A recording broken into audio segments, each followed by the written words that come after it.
tonight. Thank you all for coming, and especially these candidates for Quincy City Council. They will be answering questions related to local climate and environmental issues. The Quincy Climate Action Network is an all-volunteer organization that acts locally to fight climate change by promoting climate-friendly practices among residents, businesses, and government.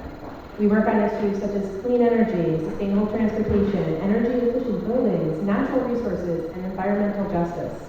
QCAN meets on the second Wednesday of each month at 7 p.m. Visitors and new members are always welcome. Come hang out with us. As you may have heard, Councilor Mahoney's mom, Mary Mulvey, passed away earlier this week. Both campaigns and QCAN's board agreed to postpone the mayoral segment. It is our hope we can find a way to have a discussion before the election, perhaps over Zoom, perhaps at QATV. We sent all the questions in advance, along with background information about these issues prior to tonight. All candidates received these questions via email at the same time. To cover as much ground as possible, we'll keep the answers short, often to 1 minute. QCAN member Brandon Lamb will tap the bell when time is up. We will switch up the order of responses, so don't worry, no one will be first every time. Some questions were suggested by other climate-related organizations. When we get to these questions, we'll let you know the organization that posed the question. And some of the questions came from you as well. Let's get started.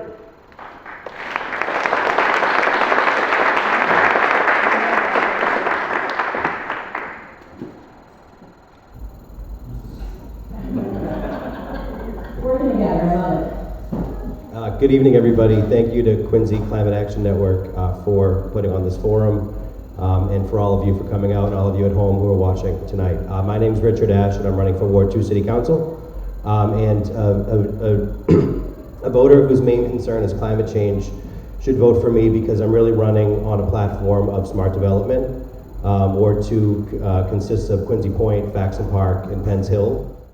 And one of my main goals is the rehabilitation of Washington Street and utilizing all of the principles of smart development, taking into consideration all of the changes in progressive ideas that QCAN stands for, namely making sure that we are reducing our emissions,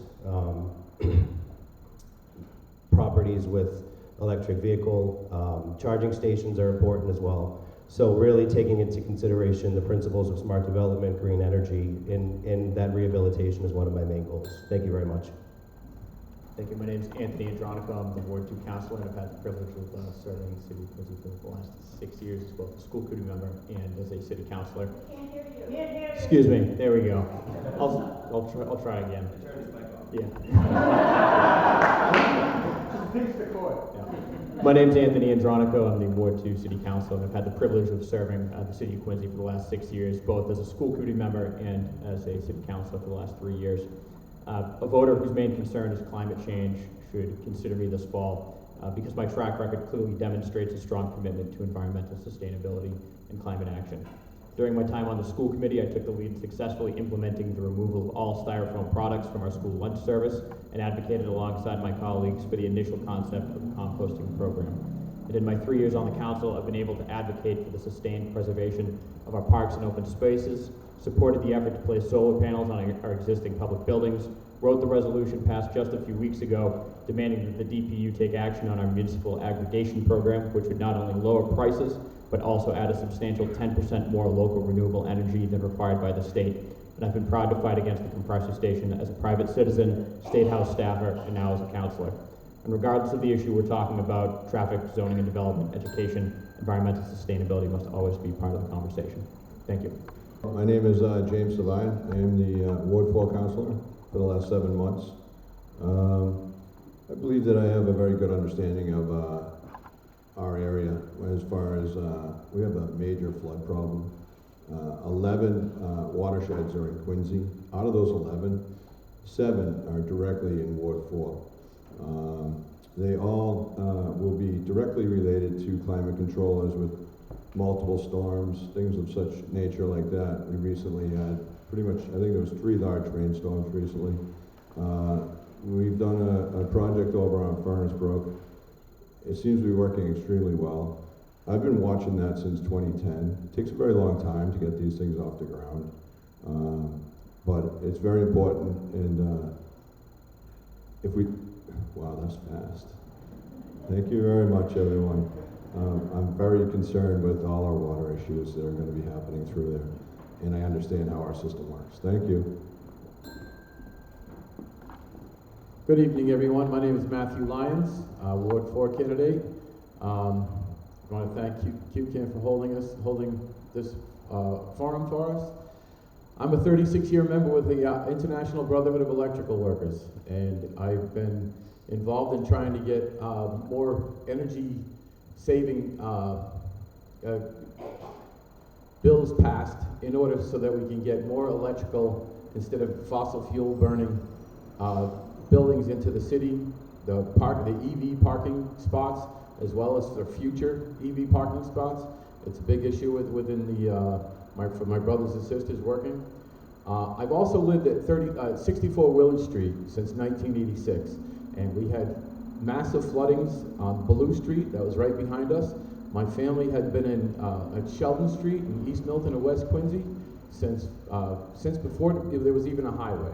And when my dad was growing up there, there was a pond at the end of that street. So it's not a surprise for my family that there's massive flooding there all the time. But these are things that we definitely need to do better on, and I need to educate myself, and with your help, and thank you. Good evening. Thank you to QCAM for putting this on. My name is Bill Harris. I'm finishing up my 4th term on the council. And during that time, I've met with some of you folks. As the evening goes on, there'll be questions of what we have done on the council. Council will come out. Over the past, 15 months ago, I had a great experience. I became a grandfather. And you folks and city councils throughout the country and our state legislature, our Congress and House of Representatives in Washington, we need them to step up. Thank you. Step up and protect my grandson's children and my grandson's grandchildren. Thank you very much. Hi, good evening. My name's Debbie Riley. I am candidate for Ward 6, and I really appreciate this opportunity to come and talk to you here tonight.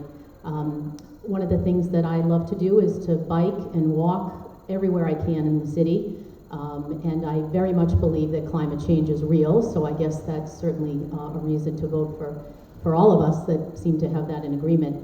I think that, you know, the rising tides is a real problem that we need to be ready for. And as a real estate agent, I see it every day that, you know, it's something that really bothers people. So hopefully we can find ways to reduce and reuse and recycle so that our carbon footprint is less, and that we do leave this world for the next generation. Thank you.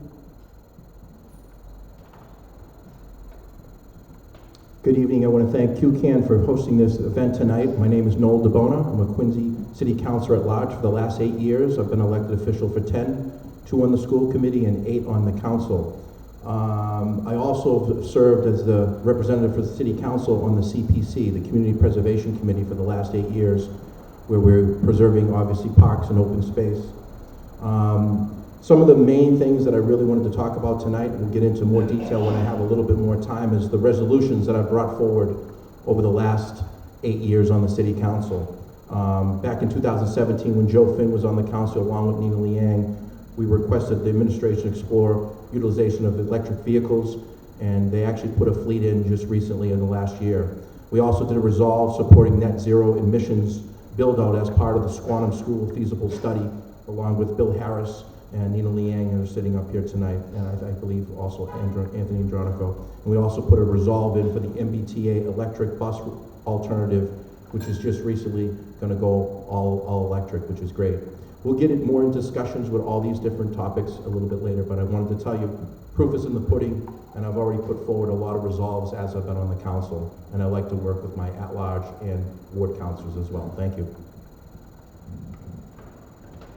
Good evening, everyone. I just want to start by thanking everyone at QCAN for hosting this and organizing it and having us here tonight. I also want to thank QATV for bringing this to the viewers at home. My name is Nina Liang, and I'm your city councilor at large.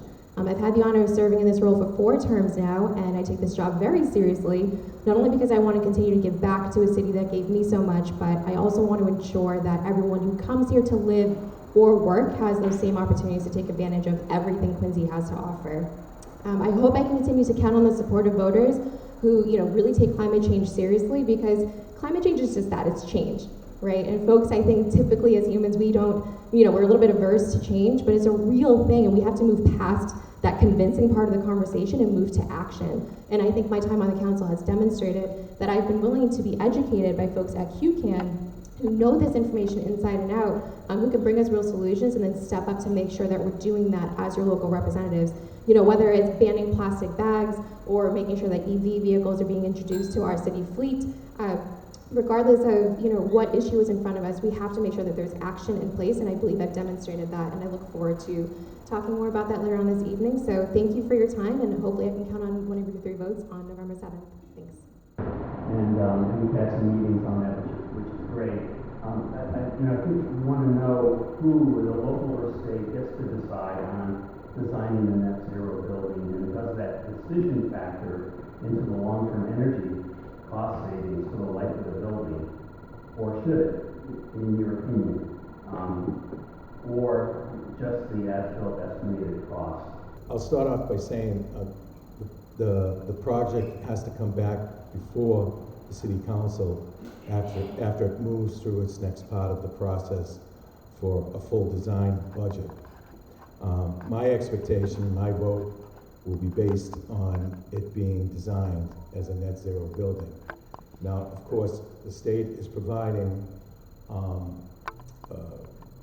believe it's between 70 and 80% of the money, and I'm sure there is regulations, there's approvals that have to take place.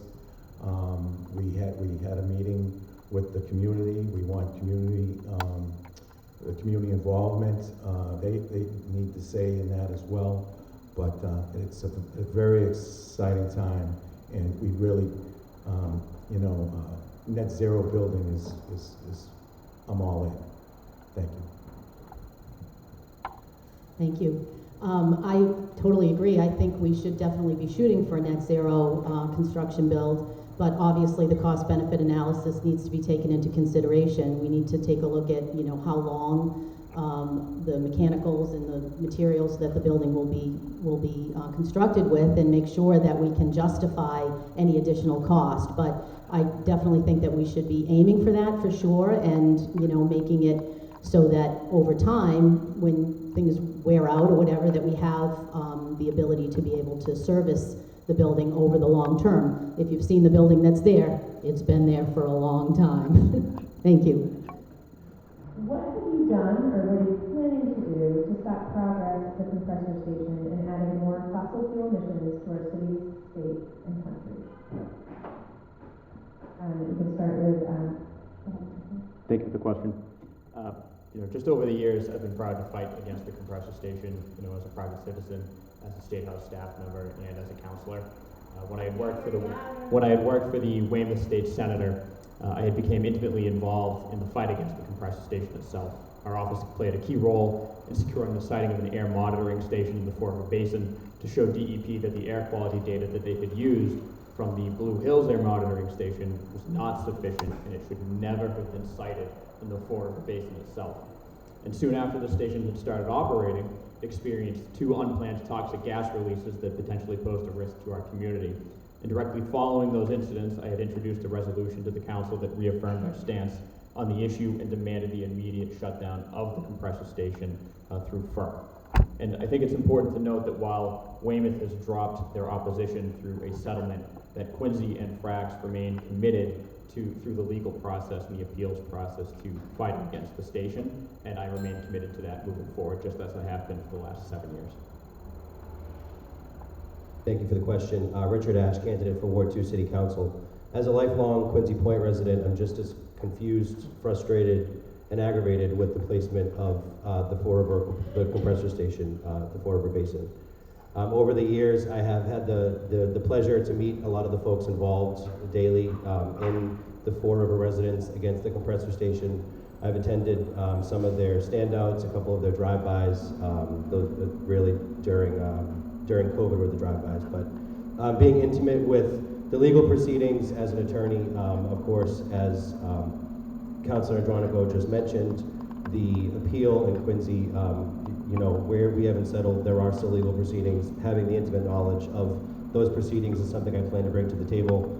And also, I recently read that there is a new project, Maple, that Enbridge is proposing, and that's going to be essentially an expansion.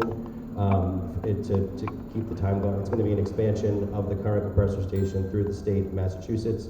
I would do anything I can to oppose that. Thank you. More and more of our green spaces seem to be swallowed up by development. We have more and more people living in apartments. In order to allow access for all of us to enjoy the natural riches in Quincy, are you in favor of investing in connecting green spaces in Quincy, thereby linking our beaches, waterfront, recreational fields, and the Blue Hills? I am definitely in favor of that. We already have, in Boston, there's a group that's trying to make a bike path that's going to go from Boston all the way to the Blue Hills. We have a intersection at Retreaty Drive that the state is trying to implement, and it has the bike path in it. It's part of a bigger plan that will connect a safe bike path to get you from Boston all the way to the Blue Hills. As of now, passing underneath I-95 or the highway there, and that's the best way to go. So it's going to be a very good way to go. Furnace Brook Parkway, you can take that right to the beach. So Furnace Brook, I like to keep it the way it is. You know, I don't think the state has any intentions, but if they did, I would change it 100%.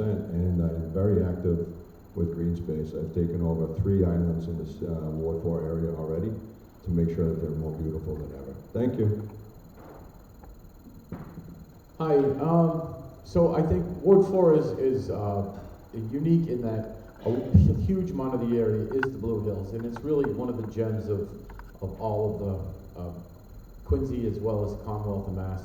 I think there's a lot more we can do. I think part of the answer may be to rewrite the 99-year lease that the Granite Links is looking for, and that we can try to find a better use for that beautiful land up there. There's ways to connect it. I'm not positive of the ways to connect it, but there's got to be better ways that we can have as a city, that we can use that land up there for all of our use. And I think this is a very important issue as for the city of Quincy, financial-wise, because I don't think that lease is a very good deal for the city financially. But for Ward 4, no matter what they do up there, we're going to have to deal with the ramifications of it all. And we should be able to use that as a city and people, and this is what I'm passionate about there.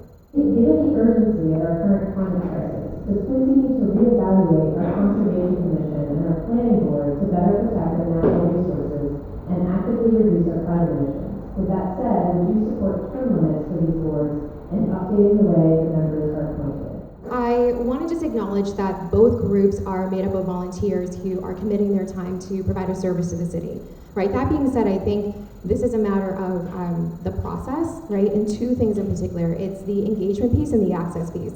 So for the engagement piece, I think it's important to understand for everyone who's interested in serving in these capacities and serving on these boards to understand, how do I get involved, right? There's folks here maybe in this room or who are tuning in at home who want the opportunity to serve on these boards, and so we need to make sure that we're engaging them by letting them know, hey, this is the process of joining these boards. This is the name, you know, the way to put your name up for consideration, and this is when the vote happens, right? So that piece of it's really important, and I feel like we don't get that out there well enough to engage people to come into the process who are interested in volunteering their time. The second piece is access. There are very well-educated people out there who know this information that can contribute to a particular issue, who don't want to necessarily serve on the board, but want to make sure that their voice is heard, right? So then how are they accessing the people who currently serve in these positions? And we need to make sure that both things are happening better, because my take on that question is that currently that's not happening. So I think both things need to be adjusted with the process to be successful regardless of who's serving in those 2 boards. Thank you. Over the last few years, obviously, we've seen, especially on the planning board, there have been very long particular meetings. And as you know, these particular meetings, they're volunteer-based. As for term limits on them, it's just based on maybe the chair or the board member. Some of the board members revolve, some being secretaries, some being treasurers. Other members can move around. And I think the biggest thing is people like yourself that are out in the audience tonight are activists. You know more about that specific field than a lot of the average person does. And like Nina said, we need to know who are interested in these positions. That's where the city council comes involved, and especially if we bring resolutions forward like we have in the past with many of councilors being on board with it, the mayor will definitely look at it and put it into consideration. And that has been a driving force up at the city council. We've been able to work together to solve things and work with the mayor and the administration to get things done. So, thank you. Would you support the adoption of a specialized opt-in stretch code for all electric building design and new construction? I did try to do a little bit of research to understand better, and it sounds like a very complicated and complex proposal. So I do have to say that I'm not completely up to speed on it, but I look forward to learning more and understanding more. Ideally as part of a committee or a group of people coming together to really dig into something so complex and to figure out the best way to implement it in the city. I think that anything we're doing to increase efficiency is great, but we also need to make sure that we balance that with cost and with longevity. A good example that I find myself going to is our appliances, right? They're so efficient. They're efficient with electricity. They're efficient with water, but they don't last more than 7 or 8 years, whereas most of us probably had the same washing machine and dryer the entire time we grew up. So I would like to just make sure that whatever we do, that we are taking longevity into consideration so that we have products that will last. If you decide not to support the adoption of codes, how do you imagine Quincy will sufficiently reduce its environmental impact, given that buildings make up 54% of Quincy's greenhouse gas emissions? Well, I certainly would support adopting it. Like I said, I think what we need is to be able to have a committee of people that will find the right way to implement it that makes the most sense. So it certainly didn't want to imply that I wouldn't support the adoption of it. I just think that we need to do it the right way.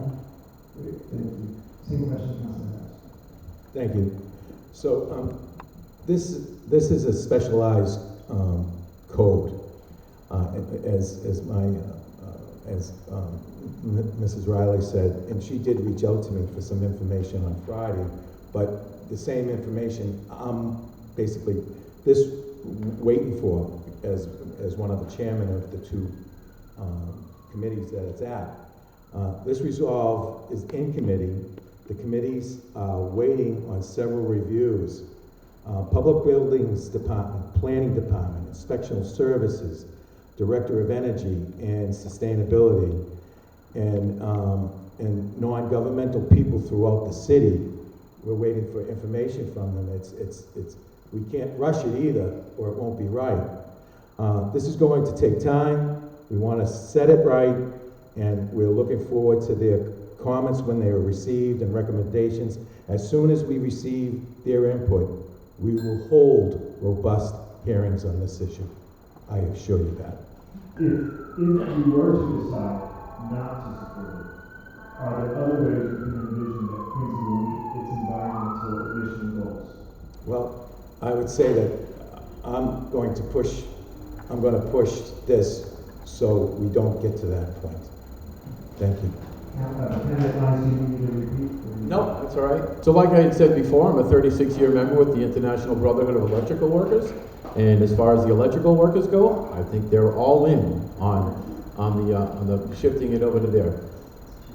One of the problems that we may have with this, after doing more research with other people in the business, is that our infrastructure, as far as the grid goes, if we were to go with the timeline that it has and then switch everything over to electrical, we wouldn't be able to handle it. So we're kind of while I am 100% on board with the concept of it and the need for it, I fully embrace that we have to get away from burning fossil fuels, and But we need to have major infrastructure investment in building out the new grid. Otherwise, we can't do it. When we have with the weather that's brought on by the climate change, whether it's the heat or the cold, our grid really takes a hit on that.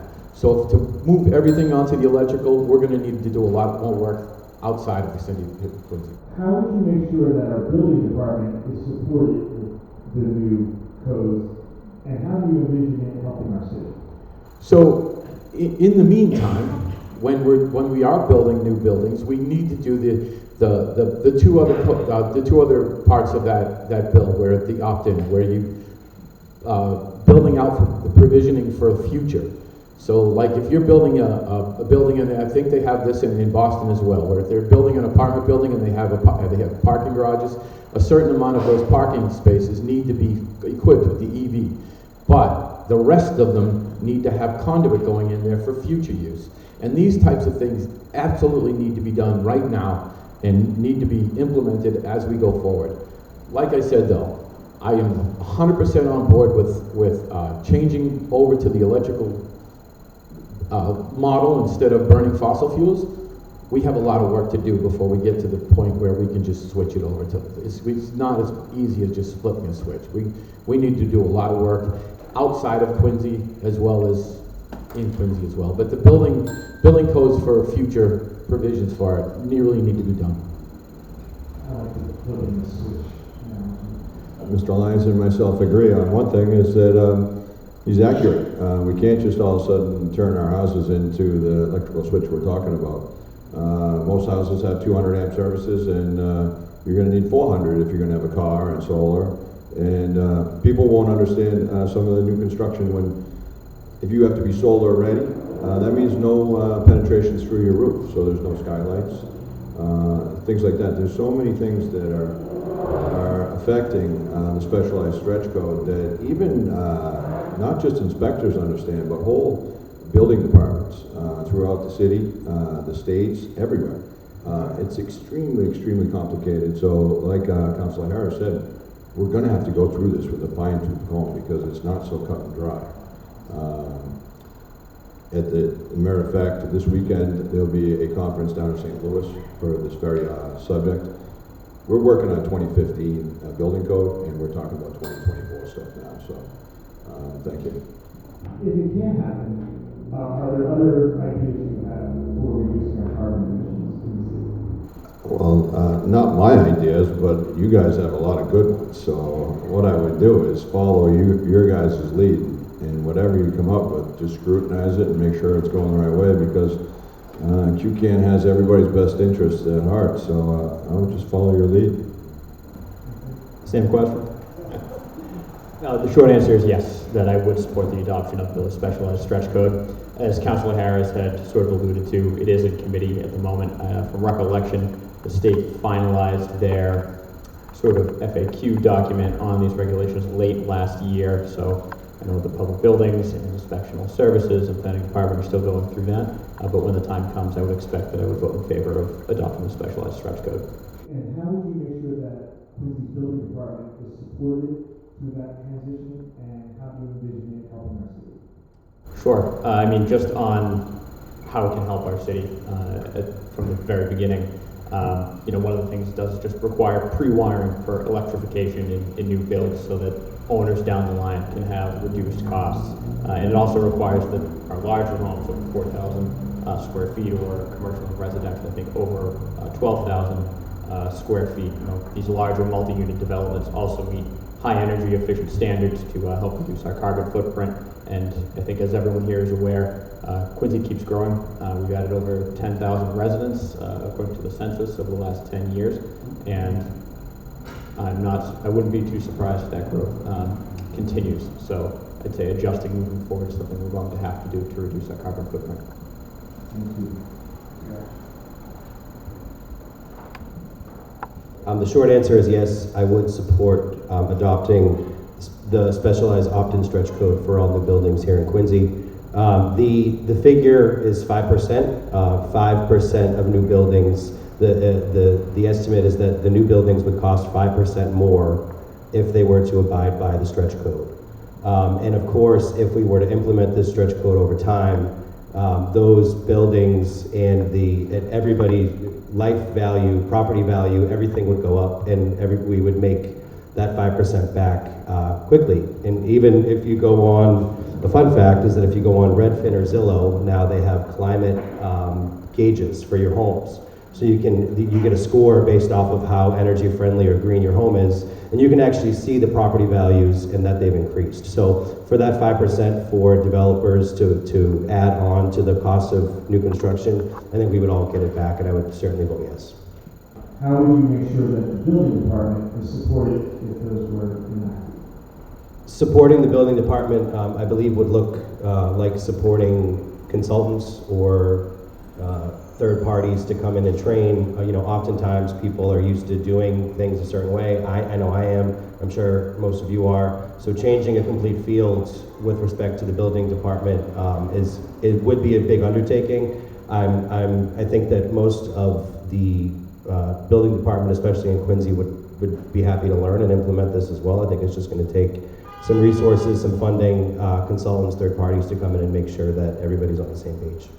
Would you consider green or climate-informed zoning reforms to improve climate resilience, encourage walkability, protect natural resources, and reduce our carbon footprint? If so, explain how. I think the biggest thing that over the last 8 years of being on the city council is working with my at-large councilors. First was Joe Finn and Nina Liang, and then when Joe Finn had departed after 2 years with Ann Mahoney. The three of us have worked on a lot of initiatives together as a collective at-large group. We've brought in obviously the ward councilors, but you need to work together to solve a lot of these initiatives. Basically, you're looking to protect their environment. I know pre-COVID, David Wright used to be your chair, and we used to come to his house and sit down and go over what your initiatives were and bring it up to the city council level. A lot of our resolutions have come from you. They've come from the specialists that are involved with this on a daily basis, the activists that are involved. We facilitate that and bring it up to the city council level and allow it to be heard, whether we do it in ordinance changes or whether we do it in resolves. And proof is in the pudding, and I'll leave these. You can get my email through the website. I have these resolves passed all the way down back to 2016 since I first got off the council. If I can answer your question. Thanks for the question. Yes, I would 1000% support zoning that takes into consideration our carbon footprint for not just the near future, but for generations to come. I'm super excited to have introduced and gotten the support of a number of my colleagues here actually on a citywide rezoning that's going to be a very, very, very long-term project. The first time it happened, or the last time it happened over 50 years ago, it took a year for it to finally get done. And when I first introduced it and it got passed, QCAN was one of my first meetings, and it was a very long but really informative meeting to say, hey, climate goals need to be incorporated into your rezoning. And I agree 100%. Climate is not its own issue anymore, okay? It pertains to everything that we're talking about, whether it's affordability or housing or traffic. And so when we're talking about rezoning, we have to incorporate what the climate impact is going to be, right? So I'm really excited to make sure that QCAN is a part of that conversation moving forward. We talked about creating a climate action plan, right, to really establish specific goals, and I think those two things can work in tandem to really say it's not just about where and what we're building, but how we're building it as well. And so it's going to be a long process, but I believe it's already underway by, again, the support of folks like yourself and my colleagues, so I'm excited to get it done. Since 2020, 13 people have been killed by walking and bicycling in our city. 2 of those deaths occurred in the last couple of months. If elected, what will you do to calm traffic and make Quincy Street safer for people walking and bicycling? Yeah, it's very tragic, the 2 people this year.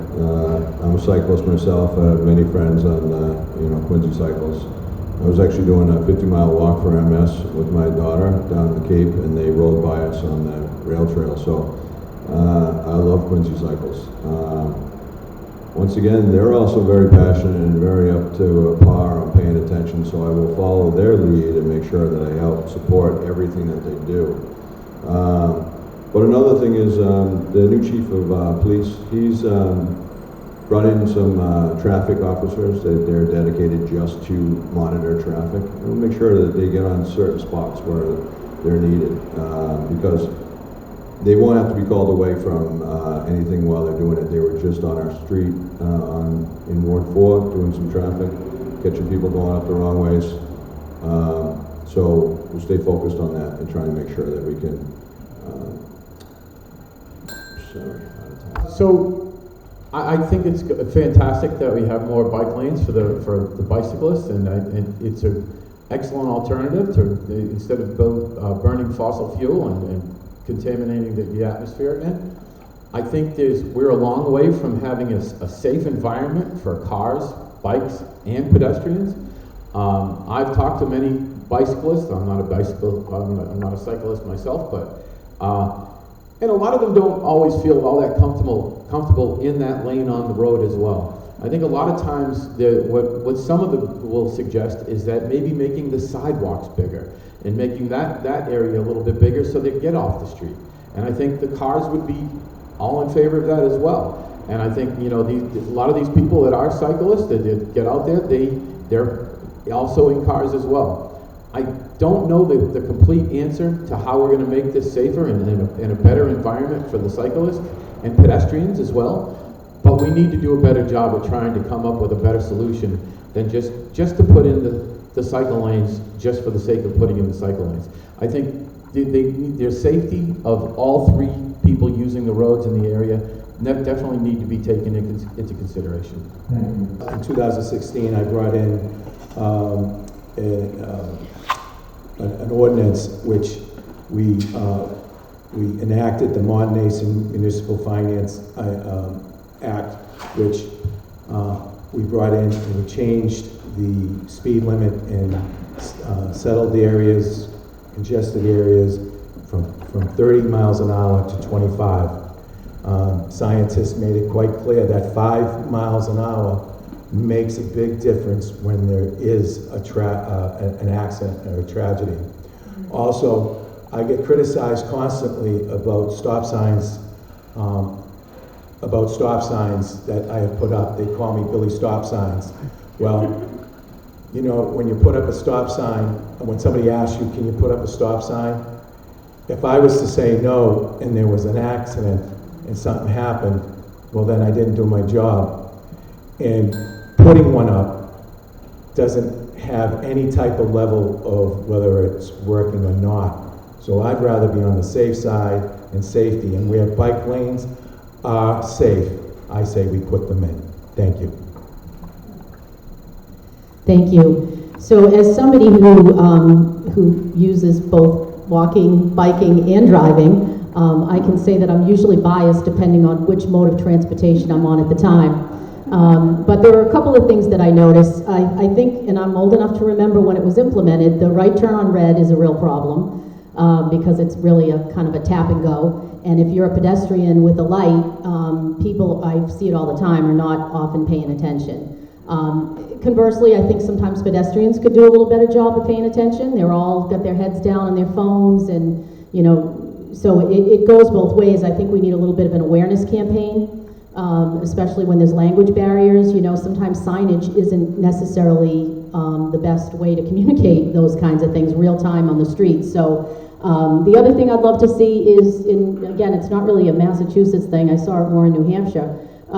Is the center turn lane, because then that keeps you see it on Quincy Shore Drive all the time, people zipping into the left lane and then somebody's making the turn and they zip over. So there are a few things. I don't know if we've got control over all of them, but those are some of the ideas I have. I am happy that I myself as a Ward 2 candidate and resident gets to answer this question. Over the last 3 years, there have been 5 deaths in Ward 2 5 either pedestrians or bicyclists. Quincy Ave, Southern Artery, Quincy Ave, Southern Artery, and Southern Artery. One of my top priorities, or top initiatives, I should say, is going to be to add more lighting on Quincy Ave. I know a lot of the residents over there are concerned, and they have been voicing their concerns for years. So doing whatever I have to do to get more lighting on Quincy Ave is paramount, and something that I plan on doing right away if I'm elected on November 7th. And also I'm in favor of more speed bump signage and rapid response flashing beacons. Thank you. I know earlier tonight I mentioned, we're up over 10,000 people just in the last decade, so traffic has always been top of mind. It's been more difficult to get around, whether you're a pedestrian, a cyclist, or in a motor vehicle. I touch base with Ed Grennan from TPAL at least once a week to talk about what's going on within the ward, and I just want to give folks a snapshot of my conversations of the last 2 weeks alone with him.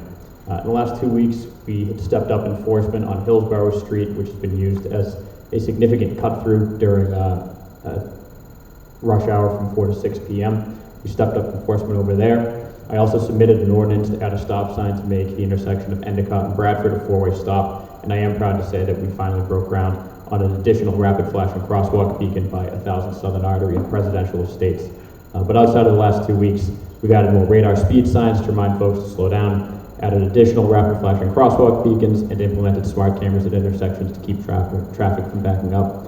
And Quincy's also a proud partner of the Complete Streets program, which has led to the widening of sidewalks, better signage, and the addition of bike lanes. And moving forward, I continue to plan on improvements like that. Thank you. Would you support EV first legislation, which would require city buyers to consider electric vehicles as a default option and require them to submit written justification to receive an authorization waiver for the purchase of an internal combustion engine vehicle?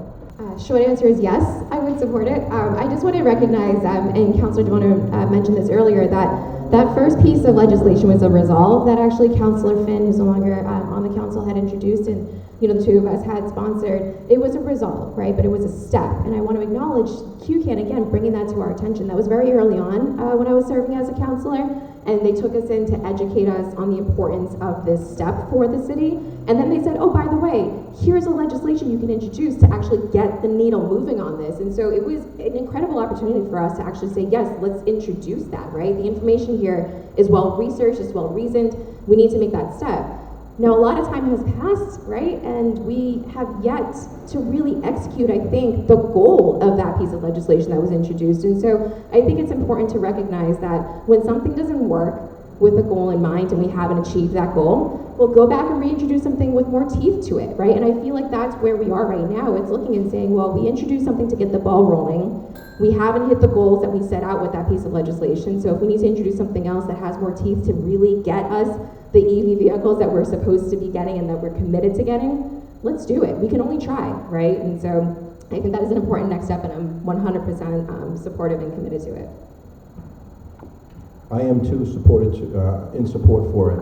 I think really it comes back to infrastructure. We need to have the proper charging stations across the city. When we built the new garage down here, we put it in and, hey, listen, you got to make sure you have charging stations, and it's on the first level. And all the new construction that we do around the city, we have to implement this infrastructure in place. I don't think we're there possibly yet throughout the city for the charging stations. So to go in and say we have a full fleet, we've started with the new fleet of vehicles that they just did. They did a fleet of EVs, and it's a good start to the city.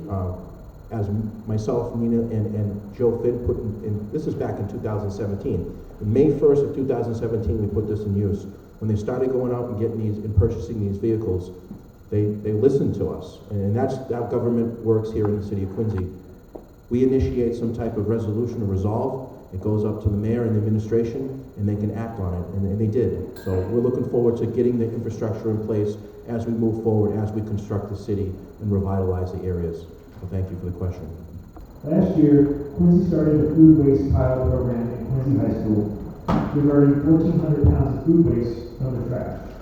This year, it has been expanded to North Quincy High. Except for one paid employee, the program is largely staffed by volunteers.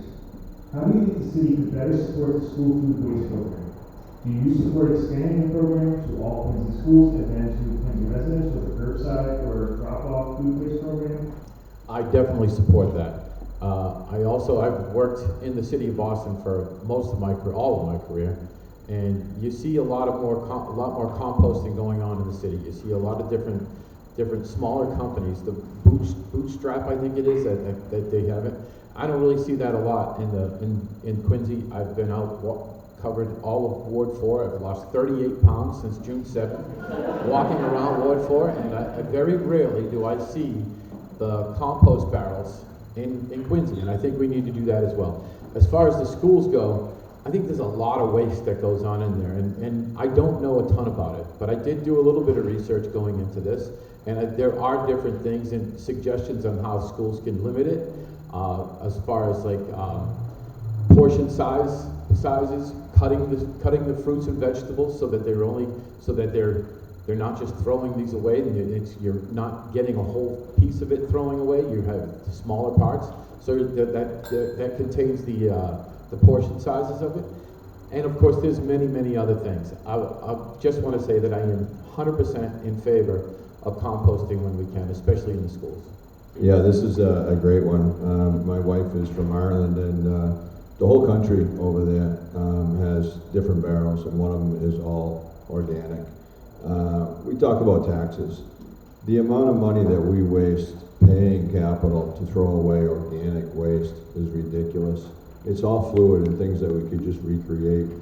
I'm not naive to think that we're all of a sudden going to start throwing it down at 55 C Street. We're going to have a compost pile because somebody will tell us it stinks. But we might be able to get some of that going on, because if you do it properly, it actually doesn't smell. I believe there's at least one or two little companies running around Quincy that are picking up organic waste, and they do a great job. I think Black Earth or something like that. But anyways, my kids started doing it when they were at Lincoln Hancock, and we have a team that is actually running it for the city of Quincy. So they're going to keep going. They're researching it, and we'll get there. It's a definitely good thing. Thank you. Councillor.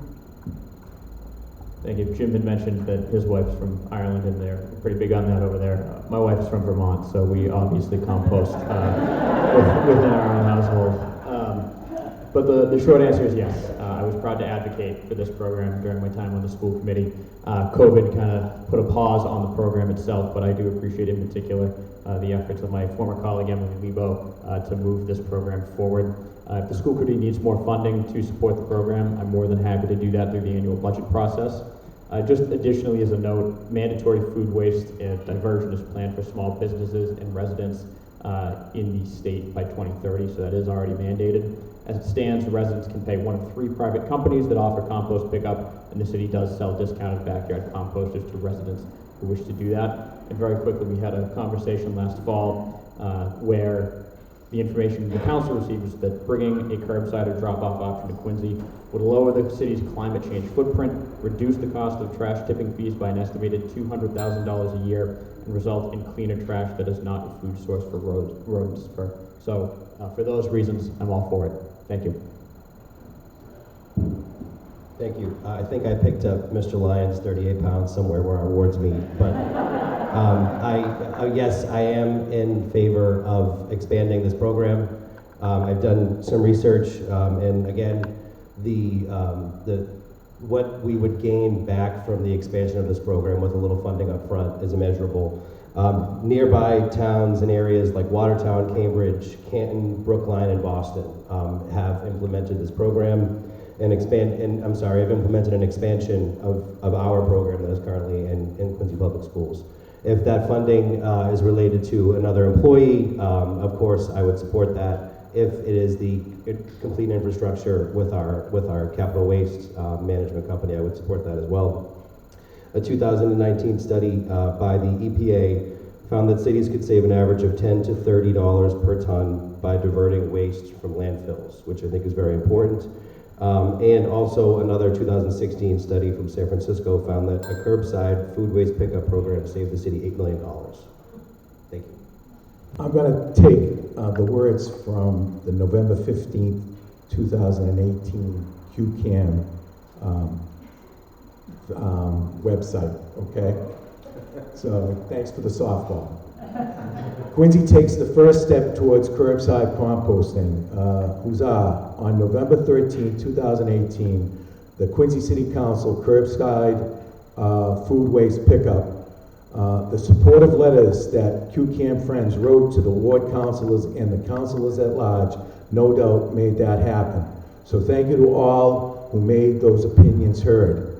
Thank you also to Ward 6 Councilor William Harris, who introduced the resolution, and to Ian Kane, who amended it, suggesting a task force study the pros and the cons of building food waste recycling facilities here in Quincy.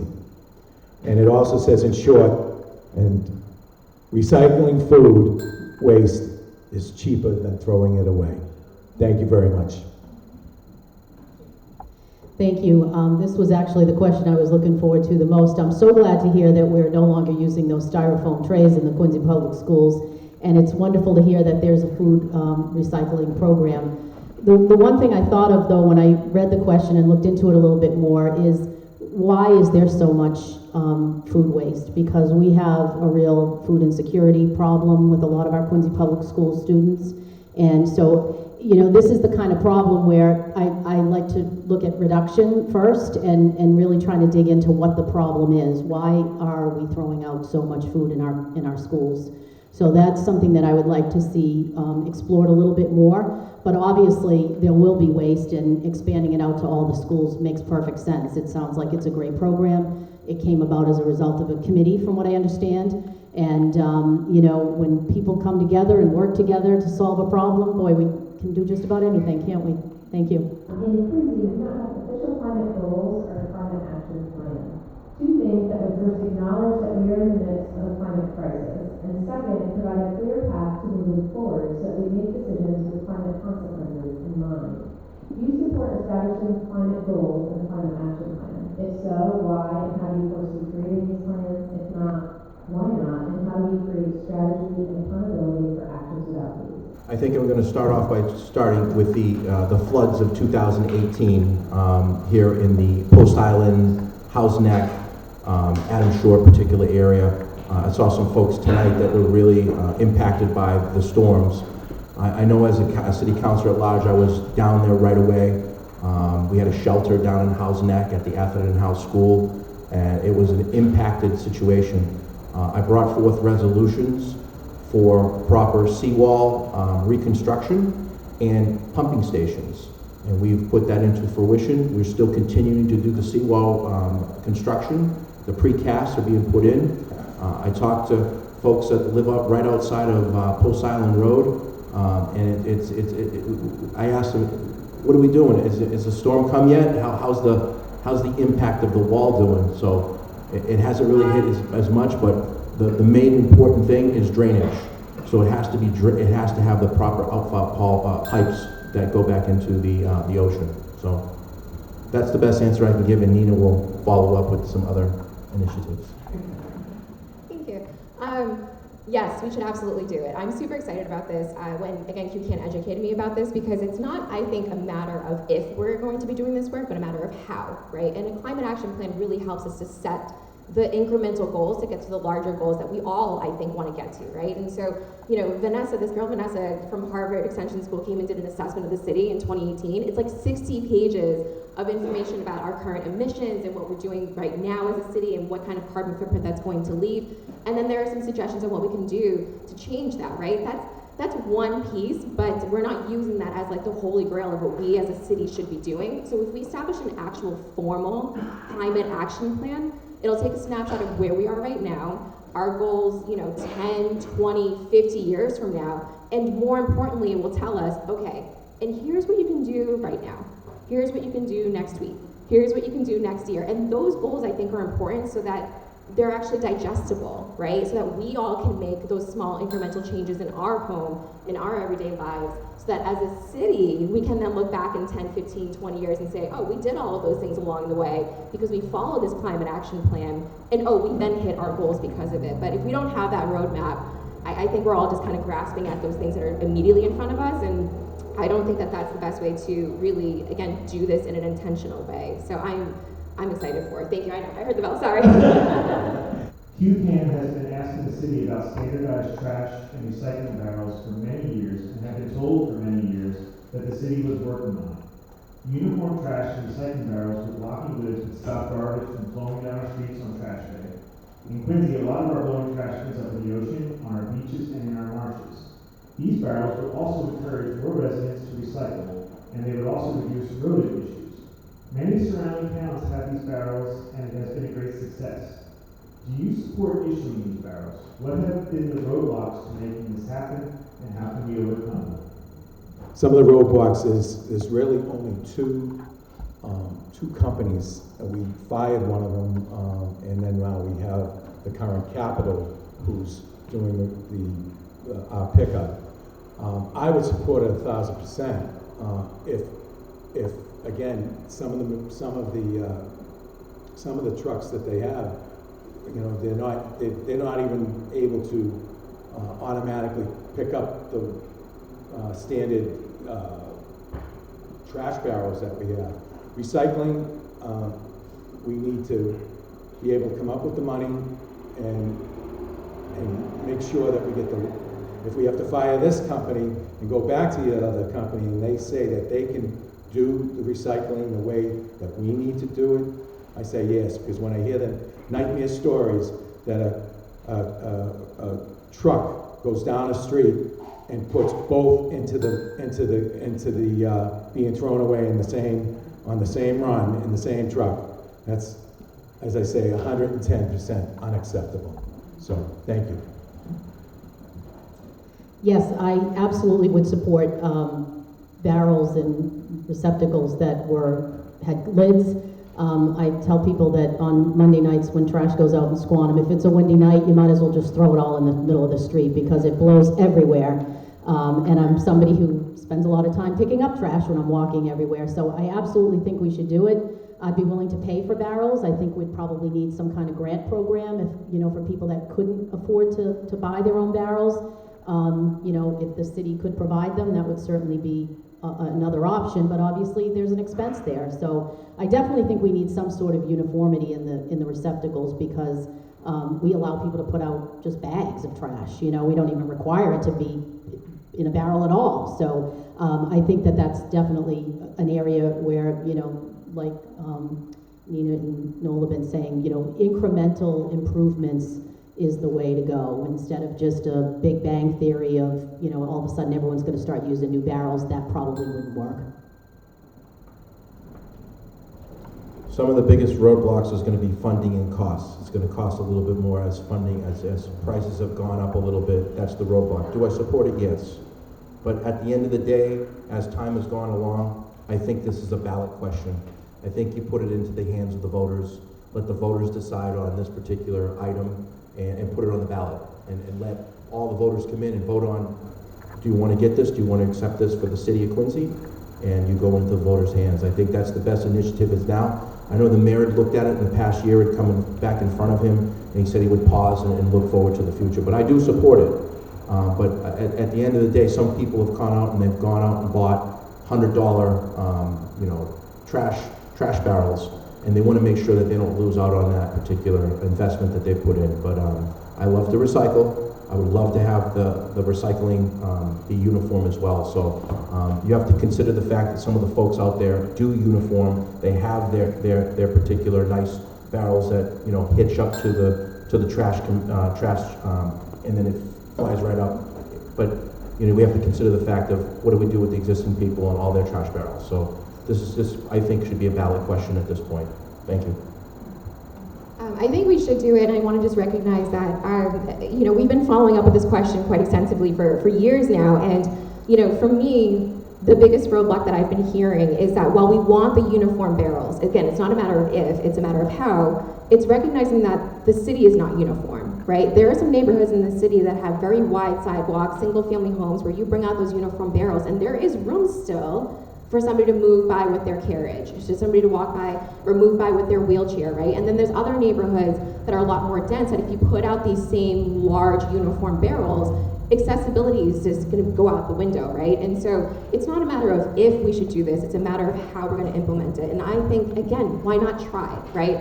I wanna refer really quickly to a good example. Our colleague, Councillor Kane, is doing municipal broadband, right? And introducing it as a pilot to some neighborhoods and not all, again, to work out the kinks, right? And see what doesn't work. And I think this could be something that we should also follow that same approach with, right? Let's implement it in some neighborhoods where we do believe it will work, and then figure out what doesn't for some of those more dense neighborhoods. Maybe it's different barrel sizes, but all the same colors, right? Again, the city's not uniform, so while we want the uniform barrels, we do have to take into consideration the actual landscape of some of these neighborhoods to make sure that our sidewalks are still accessible and that our streets are still accessible as well. How will you ensure that whoever the city leases land to will be good environmental stewards, reducing and accounting for emissions, fertilizer runoff, and other impacts on neighbors? And we're going to start with Councilor DeBona. I think the biggest thing is you have to put it in the contract. The agreement that you're doing with that particular entity has to have these conditions in them. So you start by doing that, and then you have to have an oversight committee. You have to be able to implement if there's any infractions that are happening. So I think at the end of the day, we've got to work together. There's got to be proper communication. There has to be input from stakeholders. There has to be input from the public that's around them to have that oversight.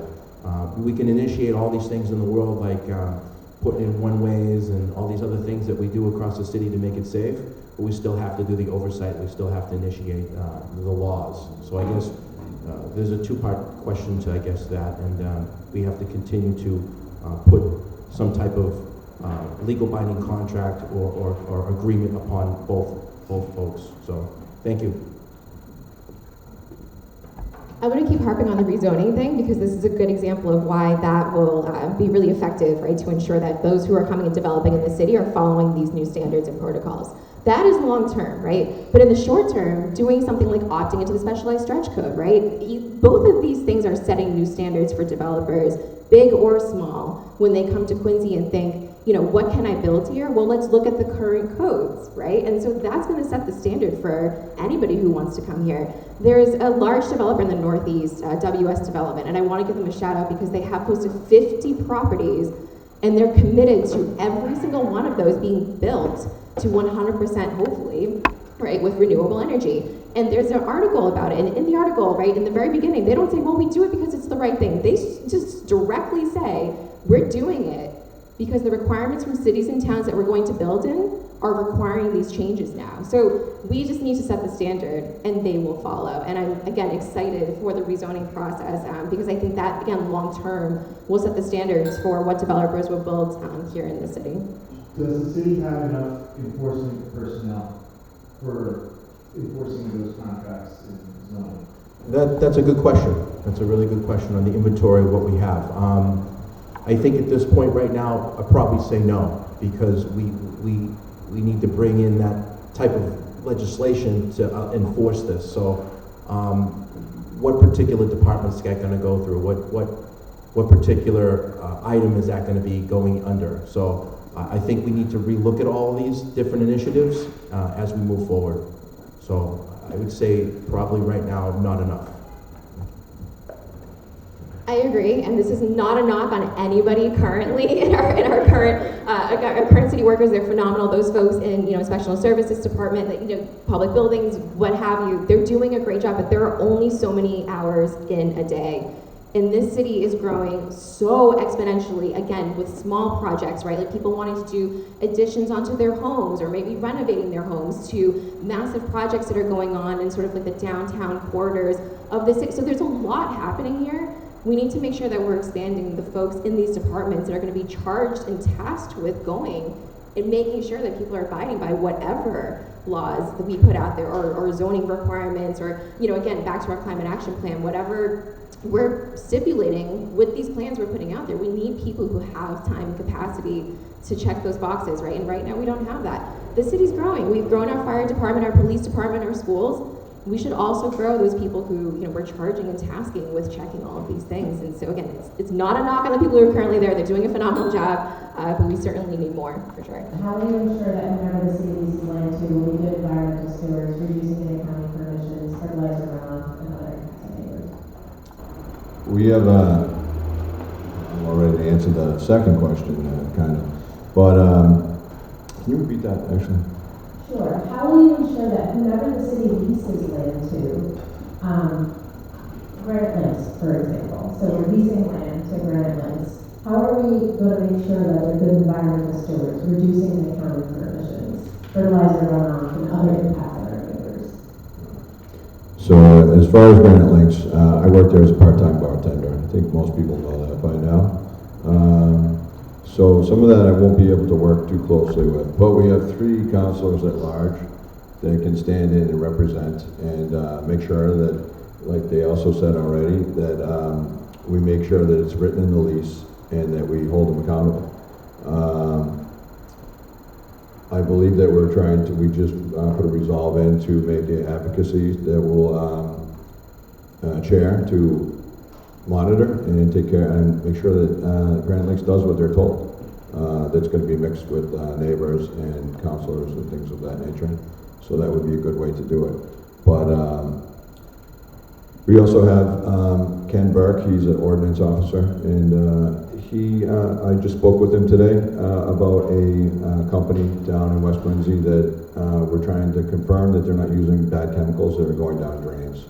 So we police them and find them, and I'll address it again in a second. I am running in Ward 4 to represent the ward. I'm not going to recuse myself from any issue. I'm not on their payroll, and I'm not taking any money from them.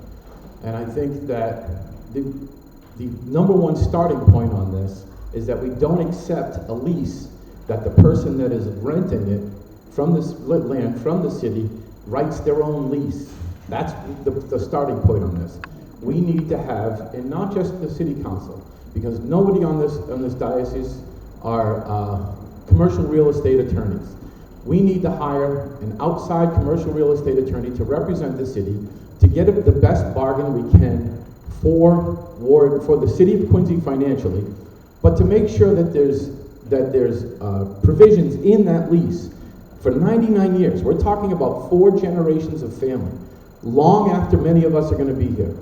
So we need to have these assurances, not just accepting the private corporation's lease that they're giving us. I don't know who in this room has ever rented any property and presented the landlord with the lease and dictated the terms. This is where we need to start. And I'm running for Ward 4 to represent the people and not the commercial real estate people. Thank you. Generally speaking, does the city have enough environmental enforcement officers or staff? Well, I don't know the answer to that, but I think that if they don't, then they need to. And again, we need, especially where, you know, this might be the 3rd instance in the city where somebody's looking for a 99-year lease. Father Bill's, the Historical Society, and Granite Links, the golf course. The golf course is being leased to a private enterprise with public land. That's our land. And we need to have better representation in that. We need to have clear-cut terms that are in our favor, not theirs. And we need representation and a vote in that. Ward 4 does. So I must have heard you wrong, because that's not what the question I asked you to repeat twice is not what we were talking about. But as far as our ordinance officer, are we talking about just one ordinance? So we have Ken Burke. He's only one guy, and he has to run around and do everything. For people that aren't cutting their grass, for people leaving mattresses around, hedges that are too high. I run around with him to help him because he's inundated. Every time I go in there, he's sitting and sending out notices. I talk to him at least once a day, sometimes twice, just to make sure. He says, hey Jim, are we sending a violation or are we sending a warning? Most of the time I ask, is it the first warning? Yes.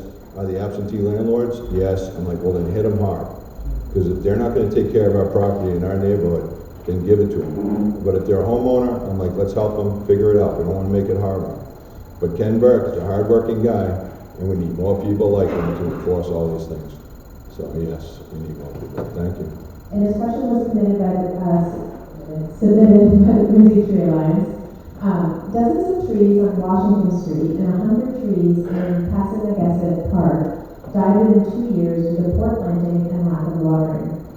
A phenomenon that has sadly occurred at other city sites as well. If elected, how will you ensure that such investments of time, energy, natural resources, and taxpayer money are better managed so that our urban forests can help us weather the effects of climate change? Along those lines, how do you plan to protect our existing canopy of mature trees?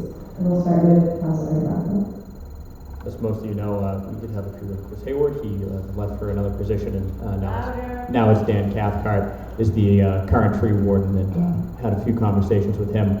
The largest priority that he and I have talked about has largely been focused on Faxon Park.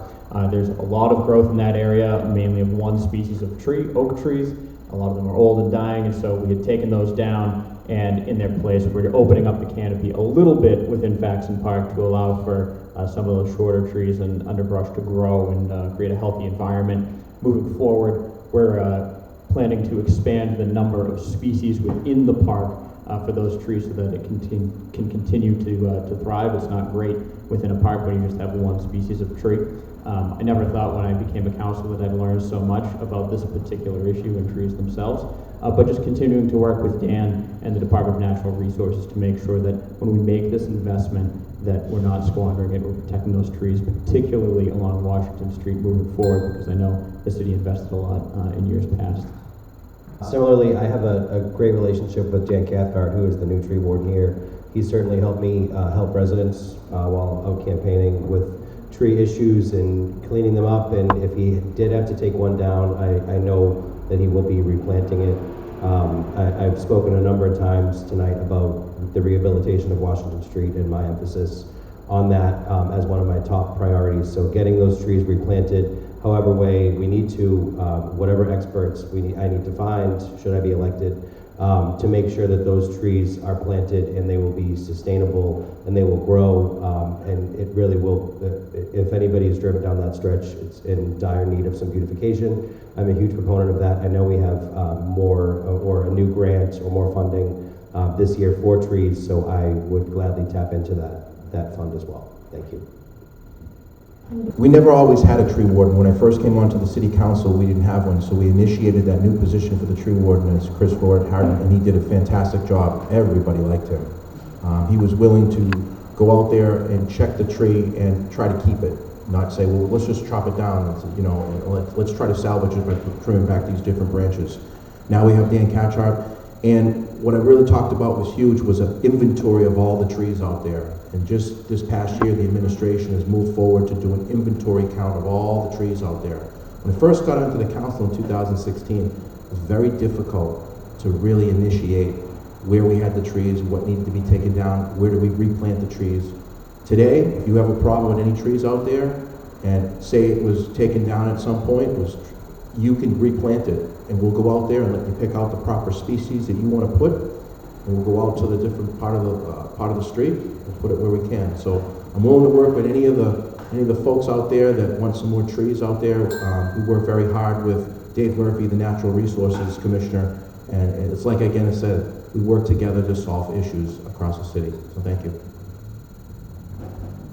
I feel kind of responsible, right? And this is why, because many years ago, when we were looking at the budget, there was $300,000 that had not been spent yet. We had about a month left, right, in the fiscal year for that to be spent down. And so I said, well, what's this $300,000 for? And we were told it was for planting trees. And I said, okay, but you haven't spent that yet, so you want another $300,000 on top of that for the next year for trees that you still haven't planted. They had a month to go out and make a plan to at least figure out how to spend down that $300,000 to plant the trees. And I'm not saying that that's what, that's not where these trees came from. I'm just saying, for example, right, these are priorities that are urgent on top of many other priorities that are urgent. And again, there are only so many hours in the day. And I feel like with this particular situation, what happened is we're trying to do something that we wanted to have happen. We wanted these trees, we planted them, right? We need to acknowledge that maybe the planning process on the how to plant them and how to keep them and maintain them maybe wasn't thought out, right? Maybe it was, maybe it wasn't. But I think, again, process-wise, we always need to make sure to be a little bit more thoughtful about how are we going to execute these goals, right? We have a capital improvement plan happening year over year to improve the infrastructure across the city. If we include tree planting as part of that infrastructure, I think we're going to see better results moving forward. Where will protecting the environment and addressing climate crisis fall on your list of priorities once you take office? What will be the first steps you take to protect the environment? Okay. Thank you. I just want to say that this is not on my list as a single priority. I mentioned earlier, and I'll just repeat again because I think it's important and bears repeating. This ties into every issue that's in front of us, right? So when I go out and I talk to folks about, yeah, we have to talk about affordability and there's not enough housing stock, or there's traffic and congestion and pedestrian safety, right? Or there's affordability with safety as well. Like when you think about all these issues that we have here across the city, climate and the climate change that's happening right now and the impacts that that's having to us and the risk that that's putting us all in, I mean, we have to think about the fact that that is incorporated into every issue we're trying to address, right? And so when I talk again about this rezoning and how I want that to address a number of issues, right? How can climate not be part of that conversation, right? If we're talking about building density in certain areas, okay, it's not just about how high these apartment buildings are going, it's about, are we putting electrical hookups in these buildings, right? To support electric vehicles, to support, moving away from gas stoves in these massive apartment buildings, right? We're talking about transportation. I mean, all of these things are tied into these issues that we're trying to address every single day. So no, it's not my top priority. It is the only priority when you look at all these other issues that face us across the board. And so I want to make sure that we always keep that front of mind when we're thinking about real solutions that we can take every day to that larger goal. Thank you for letting me go over so much. I apologize. Yes, it's it's one of my top priorities in the City Council. For the last 8 years, I've had the opportunity to work with QCAN and bring initiatives to the City Council. We always have to work together, but as we're revitalizing the city, we have to make initiatives for the environment. Like, for instance, the O'Connell building that was just built out here, we said to them, listen, you can build this structure, but you have to have some green space, some open space out there, and you have to maintain it after you've put this in. So if you look in the downtown, the Hancock Adams Common right out here was very supportive of that in 2017, and look at that open space. That's the gateway to our city. As you walk right out there today with the fountains and the statues and the green space, what a visualization of the revitalization of the future moving forward. As we revitalize the city, especially there's some blight properties out there, we have to continue to have the proper open space and resiliency for the environment in general. So thank you. Thank you.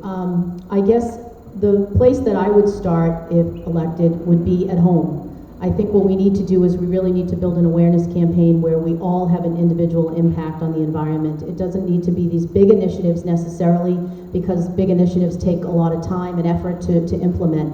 I think if we start at home and we start with our young people, that's really the best place to get people either out of bad habits or on the right foot with new habits. It's an awful lot harder to get older folks to change their ways and adapt to some new initiative. But I think that if we can start maybe with the schools, obviously the food recycling is a great initiative. And I remember at Squantum School they used to have a trash gobbler contest. I don't know if that's still around, but it was a great way, because really the trash gobblers were, an artistic endeavor, if you will, but the lessons around it were about, being more green, and that's where I'd like to see things start, is really at home.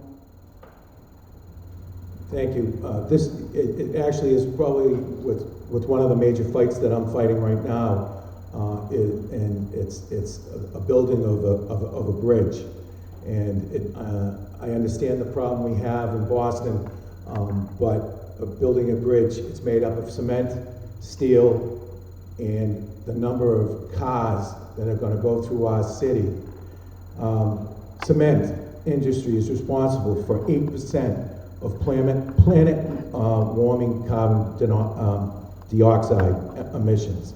Steel products, the major environmental impacts from integrated steel mills are from cooking and iron making.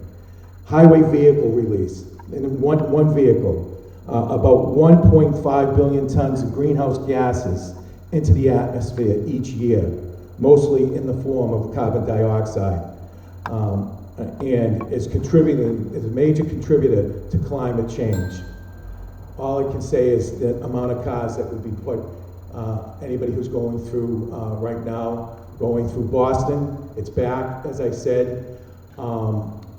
The traffic at 610, 615 is so far back and the slower the traffic, the slower the commute, the more gasoline that's being burnt, and per every gallon that's being burnt is destroying our climate. Thank you.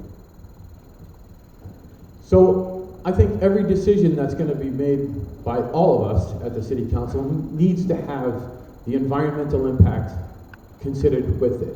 There's not one issue that doesn't include the environmental impact, and we all have to take that into consideration with no matter what the issue is. Especially, but I'm running in Ward 4, and in Ward 4 we do have the problem of what they want to do at the top of Shooty Drive. They have a beautiful golf course up there. That's a beautiful area. And how we want to go forward with what we want to do with that, whether we give it to a private corporation to do what they want with it, or if we want to use that land how we see fit with it. That's an issue that we as a city all have to look at, but as Ward 4, we have to live with the impact of that for 4 generations, for 100 years. So I think this is important, and again, I can't emphasize it enough. There's not one issue that'll come in front of the city of Quincy City Council that shouldn't take into consideration the impact on the environment. One of the biggest things for me right now is to go forward with what we've done at Furnace Brook with the mitigation program.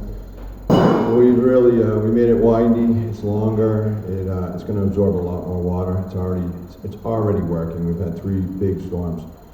Furnace Brook starts up behind Bunker Hill. It's just a bunch of little creeks that run together, comes into Moritz, and then it runs right through the middle of Ward 4. There's a whole bunch of other sections right along Willard Street that will need to be thinned out, a lot of dead trees that are going to continue to fall. And then they'll clog everything all the way down into the rotary, and then into our culverts, all the way underneath Bernazani. So I want to make sure that we can thin it out, continue the project that we were doing there to make sure that we get everything we need. I also want to make sure that if we can do that and it works out well, we don't waste $14 million on a pump station that would be trying to be put in at Furnace Ave. Because as much as I'd like to help everyone, I think that it'd be a waste of money for a few houses, but I want to make sure we protect everyone and spend our money wisely. Thank you. Thank you for the question. Sustainability and the environment are not isolated issues, as my colleagues have pointed out, but they're considerations that need to be made at all aspects of city government decision making, from economic development, housing production, emergency preparedness, waste management, and just overall community well-being. We need to be factoring in how we can make strides in protecting the environment in every decision that we make. And I understand that this is not a standalone issue, but one we should always be mindful of, and I do plan to continue building on my record of prioritizing sustainability so that we're better equipped to move forward and improve the lives of our residents. Thank you again. Thank you for the question.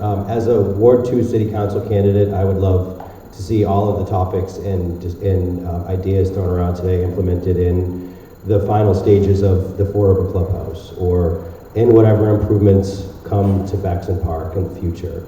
I would have loved to have seen electric charging vehicle stations in the Neon Marketplace unit. That unfortunately didn't happen. But outside of the Ward 2 issues, as candidates on this stage, I think all of us serve as examples for the rest of people watching. You know, whether or not the election works out, people look at people like us that are running for office to set examples and to live certain ways. So if we could all just take into consideration the ideas discussed tonight and implement them into our lives. I certainly learned a lot from researching questions and materials, and I plan to make some small changes, and I'd encourage everybody else on the stage too as well. So Richard Ashe, running for Ward 2. Thank you. Thank you all. Can we get a big round of applause for